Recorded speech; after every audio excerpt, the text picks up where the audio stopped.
بسم الله والحمد لله والصلاة والسلام على سيدنا محمد وعلى آله وصحبه أجمعين. شكرا للأخ الرئيس.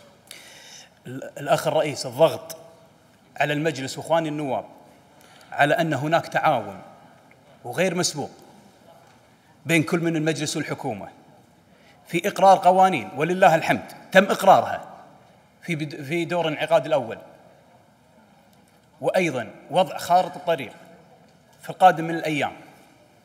تستحق منا الشكر الأخ الرئيس لكل من المجلس والحكومة، وأيضا للجنة الأولويات، فكل الشكر. ومع هذا الأخ الرئيس ما يمنع أن يقوم النائب بدوره باستخدام أدواته الرقابية من تقديم أسئلة وأيضا تقديم الاستجوابات وفق المادة 100 من الدستور، اللي نصت صراحة الأخ الرئيس لكل عضو من أعضاء مجلس الأمة أن يوجه لرئيس مجلس الوزراء أو الوزراء استجوابات عن أمور داخلة في اختصاصاتهم.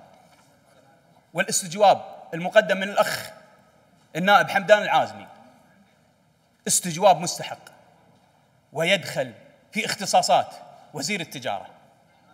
ويكفي الأخ الرئيس أن نتكلم على المحور السادس، الفشل في مراقبة الأسعار.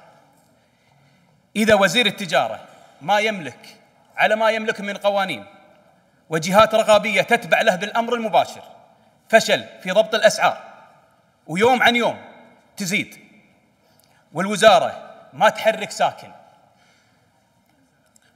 والأخ الرئيس، المتضرر المواطنين بالشكل المباشر وأصحاب الدخل المحدود.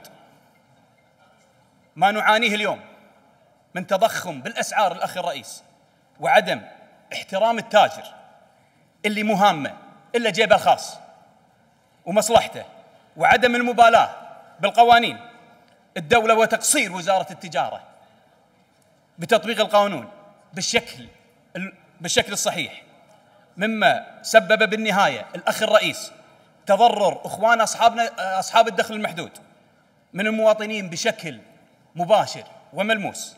لأن هذه الفئة الأخ الرئيس، لأن هذه الفئة تفرق معاهم الزيادة البسيطة. جميعنا يعلم أن السلطة الواسعة اللي يملكها وزير التجارة في مجال ضبط الأسعار وأهم القوانين قانون رقم 10 لسنة 1979 اللي نص صراحة تختص وزارة التجارة والصناعة بالإشراف على الاتجار بالسلع والخدمات.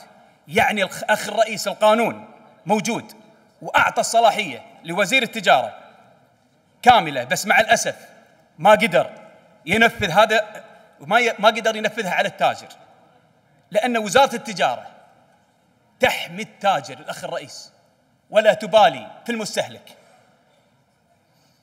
والقرار الوزاري الأخ الرئيس رقم 67 لسنة 2020 اللي أقر بتثبيت الأسعار كان صمام أمان لحماية المستهلكين من التجار اللي ما همه إلا مصلحتهم الخاصة. أكرر الأخ الرئيس، إلا أن وزارة التجارة لم تستمر في تنفيذ هذا القرار ولا القرارات الوزارية. من السهل الأخ الرئيس أن يصدر وزير التجارة القرارات، بس وين التنفيذ الأخ الرئيس؟ كلنا نعرف أن مشكلة الأسعار مركبة وتخضع لوزير التجارة. الوزير يملك جميع الصلاحيات من سلطة وأدوات وآليات لمكافحة السلع، ارتفاع السلع، بس مع الأسف لم ينفذها، لأن لا يحمي المستهلك بل يحمي التاجر. وفي الختام الأخ الرئيس، رسالة لإخوان النواب، أنتم أكثر ناس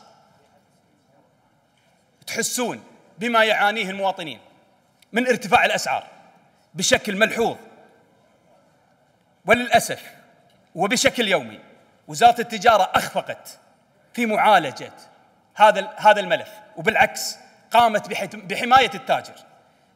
الأخ الرئيس، كلنا شفنا إشاعة بالسوشيال ميديا على ارتفاع الأسعار، ولعت الأسعار، ولا قام واحد ولا حرك ساكن وزارة التجارة، لا محاسبة الموظفين بوزارة التجارة ولا محاسبة التجار.